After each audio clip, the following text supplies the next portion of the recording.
Hello, everybody, and welcome back. Well, while I've been away enjoying a bit of sunshine, the gang over at MadMac Creative clearly haven't. Honestly, I've returned to find enough new music on my desk to keep me busy until Christmas. Leslie McCann and the ever-expanding MadMac stable have been turning out songs at an astonishing rate. So rather than reviewing just one release, this month we're doing something a little different. Welcome, the MadMac New Releases Roundup. Jambo, Zanzibar. Let's begin in East Africa. I absolutely love Jambo, Zanzibar. It's cheerful, it's warm, and if this doesn't make you want to book a flight to Zanzibar, I'm not sure anything will. A lovely travel song with genuine affection for the people and culture. Misunderstood, the Ballad of Polyphemus. Now this one surprised me. Who writes a rock ballad from the point of view of the Cyclops in Greek mythology? Apparently, Clive Madel does. It's quirky, it's dramatic, and somehow you end up feeling rather sorry for poor old Polyphemus. That's quite an achievement. When Kally met Barry, I have to say, this has become something of a fan favorite. It's heartfelt, funny, wonderfully nostalgic. And judging by the comments, quite a few listeners had something in their eye by the end. Possibly emotion, possibly hay fever. I'll let you decide. Don't tell Porky Pies. Only MadMac would decide the world desperately needed a 5-minute song about a cheerful pig. Thankfully, they were right. Percy Porky Pie is one of those songs that simply refuses to take itself seriously. Children seem to love it. Adults secretly do too. Come on, England. Football songs are 10 a penny. This one actually has something to say.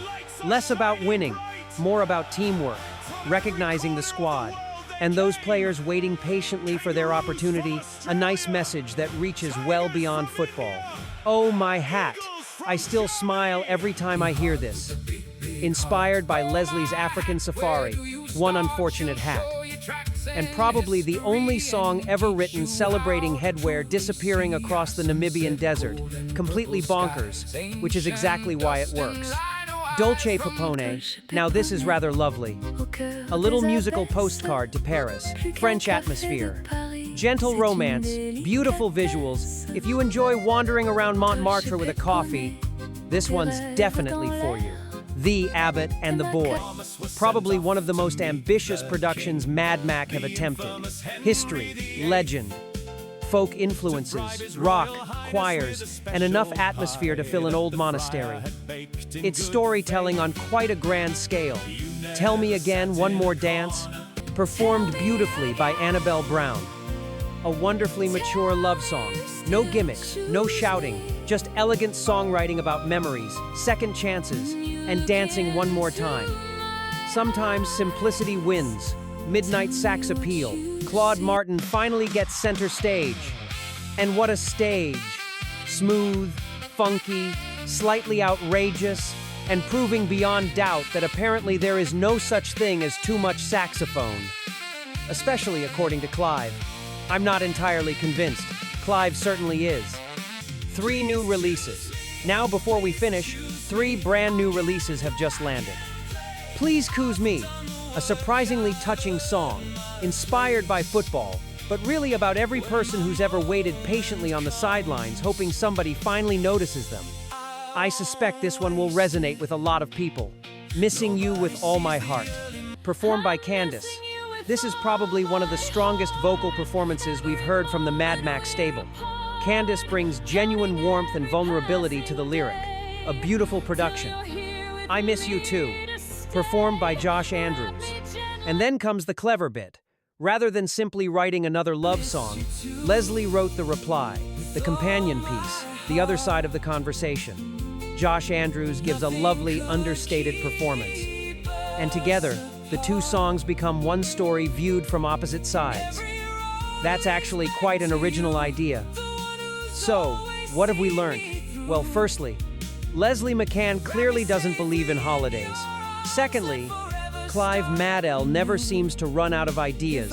Thirdly, the MadMac catalog is becoming remarkably varied. Comedy, travel, rock, storytelling, instrumentals, love songs, football, history, African adventures. And apparently, Pigs. Lots of pigs. As always, these are only my opinions. Do let me know your favorites in the comments below. I'll be back next month. Assuming the MadMac team haven't released another 14 songs before then. Until next time, I'm Simon Jones. Thanks for watching. Hang on a minute. Cleo, you're lying on something. Honestly, every month she hides one. Ah, monsters from my brain. I knew there was one missing. Now this one deserves a special mention. Written by Clive Madel, with music and production by Leslie McCann, Monsters from My Brain is probably one of the cleverest songs MadMac have produced this year. On the surface, it's a powerful rock song, but listen carefully and you'll discover it's really about the fears, anxieties, and imaginary monsters we all carry around in our heads from childhood. The lyric is imaginative, the arrangement has real theatrical energy, and the Wilton's Music Hall performance gives the whole production a wonderful live concert atmosphere.